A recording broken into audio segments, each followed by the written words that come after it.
ছোট্টটা birthday সেলিব্রেশনে এমন হয়ে যাবে ভাবতে পারিনি। এই হলো আমার হোমমেড ইনকিউবেটর, যেখানে 3 ব্যাচ ডিম বসানো আছে। 7 দিনের পুরনো যে ব্যাচগুলো আছে ওগুলোকে বাইরে বের করে আজকে ক্যান্ডেলিং করতে হবে। মোবাইলের টর্চ দিয়ে ডিমগুলোকে ক্যান্ডেলিং করতে শুরু করলাম। ডিমের প্রোগ্রেসগুলো এখন এর মধ্যে বোঝা যাবে। কয়েকদিন ধরে প্রত্যেকদিন সকালবেলা বৃষ্টি হচ্ছে, কি কারণে বুঝতে পারছি না। যাই হোক, ফার্মে গিয়ে পিগলিটগুলোকে চেক করতে শুরু করলাম। এরপর বড় পিগটাকেও দেখি এখন এই আবার হিটে চলে এসেছে। তো ওই ফিমেলটাকে নিয়ে গিয়ে নতুন ব্রিডারের সাথে রেখে দিলাম, আর সাথে যে নতুন ফিমেলটা আছে ওকে নিয়ে গিয়ে আলাদা রুমে সেট করে দিলাম। এখন দেখি সাদা যে বড় পিগলিটটা আছে ওটার মধ্যে পিঠের মধ্যে কি জানি কি কারণে চোট পেয়েছে, মনে হচ্ছে পাইপের এক্সট্রা অংশগুলো দিয়ে চোট পেয়েছে। তো এগুলোকে ফটাফট খুলে বাকি পিগগুলোকে খেতে দিয়ে দিলাম। এখন ফার্মের কাজ কমপ্লিট করে স্নান করে আগে পেট পুজোটা করলাম। এখন বিকেলবেলা রেডি হয়ে এখন চলে গেলাম পাশের বাড়িতে। ভাইয়ের একটা জন্মদিন আছে, এই ছোট্ট শয়তানটার জন্মদিন।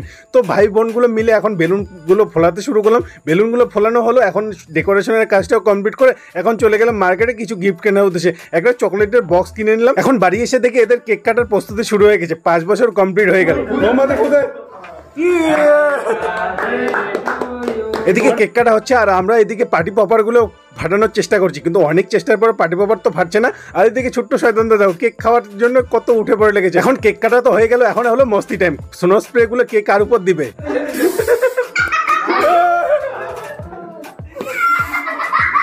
জন্মদিন বলে কথায় কেক না লাগালে হয়।